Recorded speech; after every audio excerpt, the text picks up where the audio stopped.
Hello dear students, myself CMA Padmaja Buzruk. I will discuss accounting standards. Go to study note number 5, accounting standards. I will discuss AS12. AS12 is accounting for government grants. AS12 guides on accounting for government grants.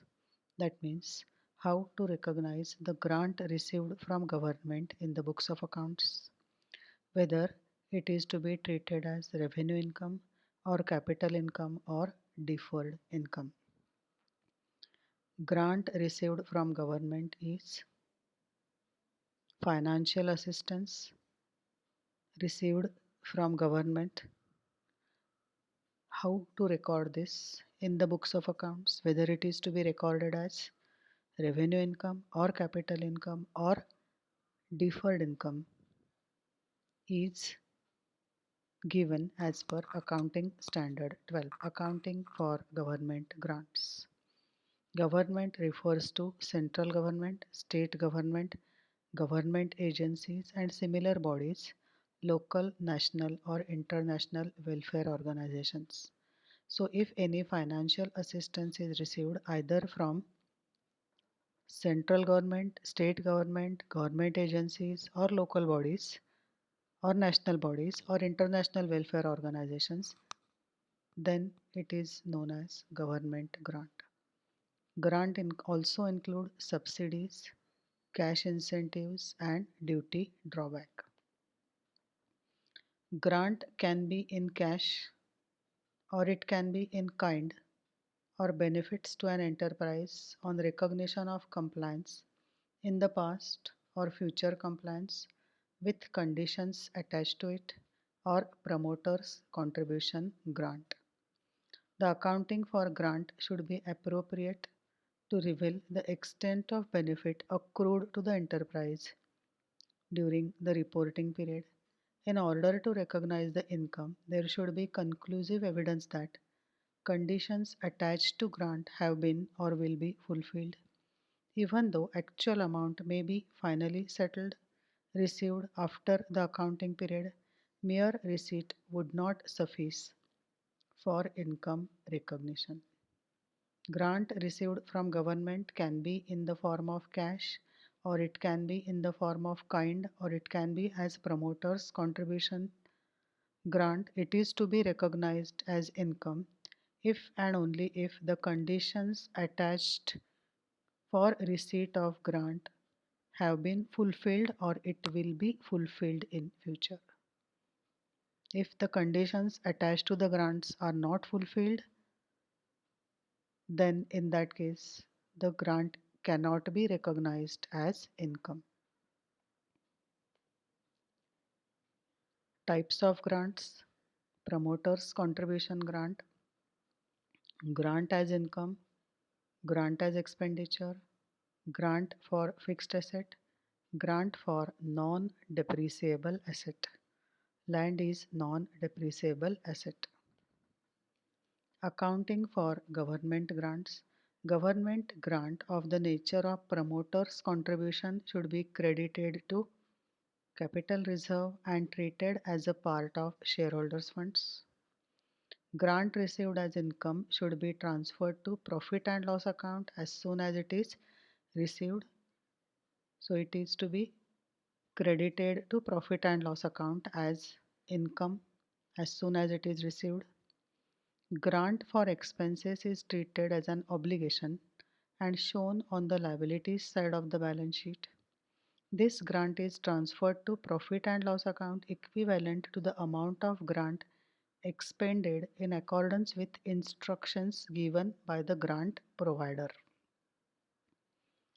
So if the grant is received for expenses, it is to be shown on the liabilities side and amount equivalent to the amount of grant expended is to be transferred to profit and loss account. Just like you show fixed assets on the asset side of the balance sheet, you deduct depreciation and debit it to profit and loss account. Similarly, grant received for expenses is to be shown on the liability side. Whatever you are expensing for a particular current year, is to be deducted from the liability side and it is to be transferred to profit and loss account on the income side. If government gives grant for expenses of previous year, then it should be credited to profit and loss account and disclosed as per AS5 extraordinary income. Already expenditure has been incurred in the previous year, and if the grant is received from government, then it is to be shown as income, credit to profit and loss account, and it is to be disclosed as extraordinary income as per AS5. If grant is received for current year's expenditure, then directly it can be credited to profit and loss account as income. Grant for non-depreciable asset should be credited to capital reserve. However, if a grant related to non-depreciable asset requires the fulfillment of certain obligations, then the grant should be credited to income over the same period over which cost of meeting such obligation is charged to income. The deferred income balance should be separately disclosed in the financial statement. Land is non-depreciable asset. If grant is received for non-depreciable asset, it is to be credited to capital reserve.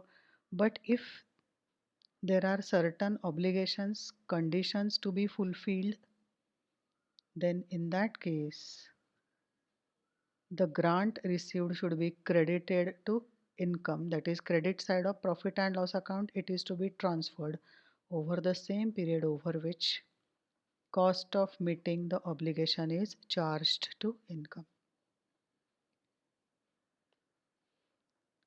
Grant for fixed assets is accounted by two approaches. If the government gives grant for purchasing fixed assets, there are two approaches. First is deductive approach. By way of deduction from the gross block of the asset concerned, thus grant is recognized in profit and loss account through reduced depreciation. For example, if the fixed asset purchased by organization is of 100 rupees and government gives grant of 20 rupees, then in that case from 100 rupees fixed assets 20 is to be deducted and fixed assets are shown as 80 rupees on the asset side and depreciation is calculated on 80 rupees. So grant is recognized in profit and loss account through reduced depreciation. So you are supposed to calculate depreciation on 80. Second approach is additive approach. The grant treated as deferred revenue income and charged off on a systematic and rational basis over the useful life of the asset. Grants relating to depreciable asset should be credited to capital reserve and suitably credited to profit and loss account to offset the cost charged to income. So second approach is additive approach. If the fixed assets cost is 100 and grant received from government is 20, then in that case 100 is shown on the asset side as fixed assets, 20 is shown on the liability side as grant received from government. If the life of the asset is 10 years, then and straight line method of depreciation is used, then 100 is to be written off in 10 years. First year's depreciation 100 minus 10, 10 is to be debited to profit and loss account as depreciation. Similarly, from the grant received rupees 20, it is also to be written off in 10 years. So 20 divided by 10, 2 is to be deducted from grant, 20 minus 2, and 2 is to be credited to profit and loss account. This is additive approach. So in this case, from fixed assets 100, you will deduct 10 and debit profit and loss account 10 as depreciation. From 20 grant, you will deduct 2 and credit profit and loss account 2.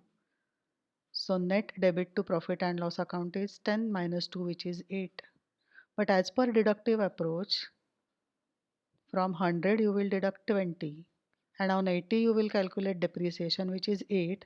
Directly you will debit 8 to profit and loss account. So there are two approaches. in case of grant for fixed assets.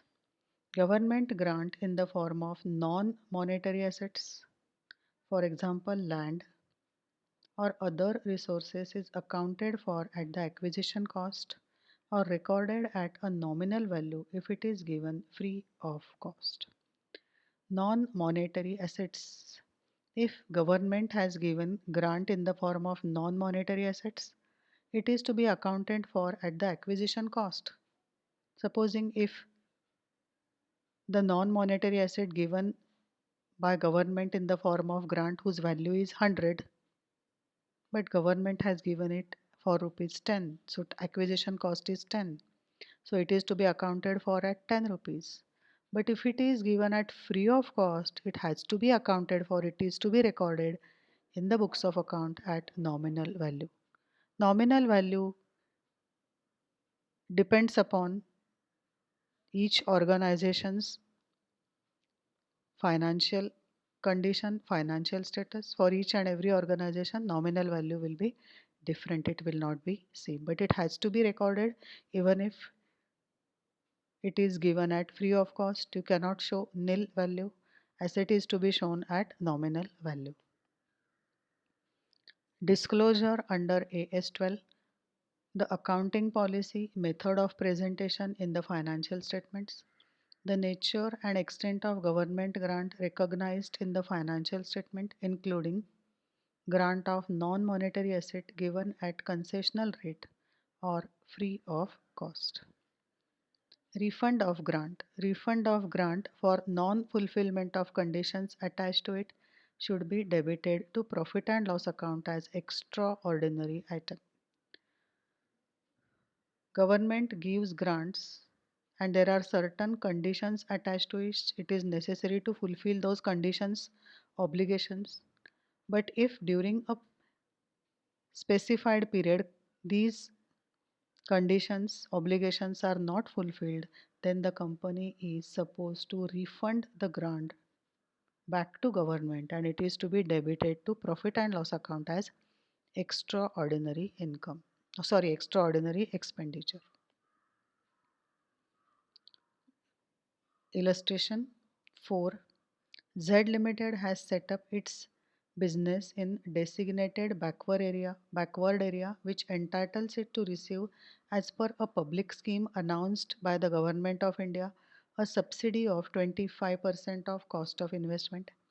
Having fulfilled the conditions laid down under the scheme, the company on its investments of 100 lakh in capital asset during its accounting year ending 31st March 12 received a subsidy of rupees 25 lakhs in Jan 2012 from Government of India. The accountant of the company would like to record the receipt as an item of revenue and to reduce the loss on the profit and loss account for the year ended 31st March 12. Is his action justified? Z Limited has received 25% of subsidy from Government of India on cost of investment. Company's investment is 100 lakhs in capital assets. They have received 25 lakhs. Now, there are two ways of showing this. First way is, two ways of showing investment is in capital asset, depreciable asset. Either deduct this grant received from cost of the asset, deductive approach, that is 100 minus 25, and depreciation is to be calculated on 75. 75 is to be shown on the assets. Or second approach is 100 will be shown as capital asset on the asset side, and on the liability side show 25 lakhs as grant received from government. Depreciation is to be deducted from 100 to be debited to profit and loss account. Same way, from grant received 25, you have to deduct same proportion which you are applying to depreciation method and credit it to profit and loss. So there are two approaches, deductive approach and additive approach. We'll see the solution. As per AS12, the government grants related to depreciable fixed asset to be treated as deferred income, which should be recognized in the profit and loss account on a systematic and rational basis over the useful life of the asset. Such grants should be allocated to income over the period and in proportion in which depreciation on those assets is charged. The company has received rupees 25 lakh subsidy for investment in capital asset which are depreciable in nature. In view of provisions under AS12, the subsidy amount of rupees 25 lakh received should not be credited to profit and loss account for the year ended 31st March 12. The subsidy should be recognized and credited to profit and loss account in the proportion of depreciation charge over the life of subsidized assets. Just now we have seen there are two approaches. Either of the approach can be used. Now we'll go to illustration 6. On 1st April 2015, Hero Limited received government grant of 300 lakhs for acquisition of machinery costing 1500 lakhs. The grant was credited to cost of asset. The life of the machinery is 5 years. The machinery is depreciated at 20% on written down value basis. The company had to refund the grant in May 2018 due to non-fulfillment of conditions or certain conditions. How you would deal with the refund of grant in the books of Hero Limited. Acquisition of machinery, that is cost of machinery of Hero Limited is 1500 lakhs. They have received government grants of 300 lakhs which they deducted from the asset and they calculated depreciation at the rate of 20% on written down value method. But they have not fulfilled the conditions attached to it, so they had to return the grant. Now we'll see how it is to be done. On 1/4/15, cost of the machine after adjusting grant received 1500 minus 300 is 1200 rupees are in lakhs. As on 31st March 16, depreciation at the rate of 20% on 1200 is 240. Written down value is 960. Then again on 960, 20% depreciation is 192. Written down value is 768. After this, just see here. Written down value as on 31st March 17 is 768 minus depreciation at the rate of 20% is 153.60. So written down value as on 31st March 18 is 614.40. They had to refund the grant. So add 300, you had deducted it earlier, now add it back, plus refund of grant 300. So revised book value on 31st March 18 is 914.40. Depreciation on revised book value will be provided prospectively over the residual life of the asset. So now for remaining life of the asset, you are supposed to calculate depreciation on revised book value, which is 914.4. So after 153.6 depreciation, written down value is 614.4. In that, add refund of grant and revised book value is 914.40. The company can also debit the refund amount of 300 lakhs to DGG account if the same account was credited at the time of receipt of the grant, that is deposit in government grant account. IND AS 20, Indian Accounting Standard, IND AS 20, accounting for government grants and disclosure of government assistance. It is similar to AS12, only some of the points are different, so we'll just see comparison, so it will be easy for you to understand IND AS20. Scope: this standard shall be applied in accounting for and in the disclosure of government grants and in the disclosure of other forms of government assistance. So this is addition to AS12, other forms of government assistance. This is included in IND AS20. Government assistance is action by government designed to provide an economic benefit specific to an entity or a range of entities qualifying under certain criteria. So for some specific entities or group of entities or range of entities you can call, if they qualify certain criteria, direct assistance will be given to the government. These are economic benefits given by the government. Government assistance for the purpose of this standard does not include benefit provided only indirectly. If the benefit is provided indirectly, then it does not to be considered as government assistance, not to be included as government assistance. Through the action affecting general trading conditions such as the provision of infrastructure in development areas or the imposition of trading constraints on competitors. Comparison between IND AS20 and AS12. IND AS20 deals with other form of government assistance that do not fall within the definition of government grant.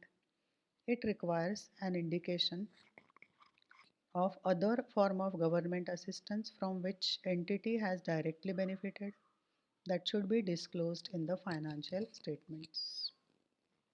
IND AS20 has included government assistance also as government grant, which it gives directly to certain entities.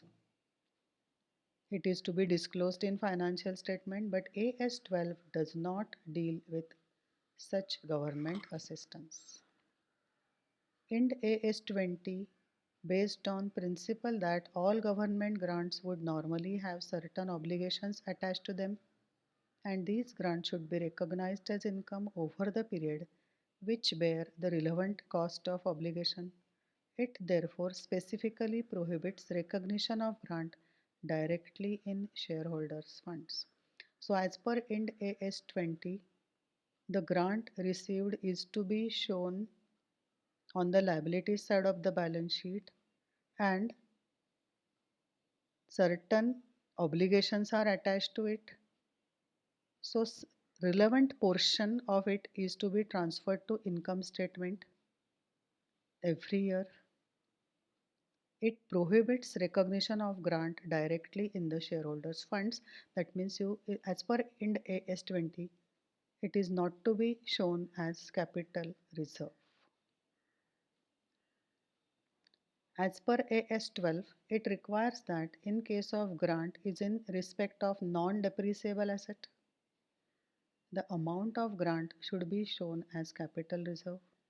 If a grant related to a non-depreciable asset requires fulfillment of certain obligations, the grant should be credited to income over the same period over which the cost of meeting such obligation is charged to income. Also gives an alternative to treat the grant as deduction from the cost of the asset. So as per AS12, you can show it as capital reserve, you can deduct in and transfer the amount to profit and loss account proportionately, or you can deduct the grant received from cost of the asset. IND AS20 does not recognize government grant which is in the nature of promoter's contribution. AS12, as per AS12, some government grants have the characteristics similar to those of promoter's contribution. It requires that such grant should be credited directly to capital reserve. IND AS20 requires to value non-monetary grants at their fair value since it results into presentation of more relevant information. As per IND AS20, if non-monetary grants are received, then they are to be valued at fair value. But in case of AS12, non-monetary grants, if received at free of cost from the government, it is to be valued at nominal cost. And if they are received at concessional rate, then it is to be valued at acquisition cost. In this particular video, we have seen AS12 accounting for government grants, IND AS20 accounting for government grants and disclosure of government assistance, as well as we have seen comparison between AS12 and IND AS20. Thank you.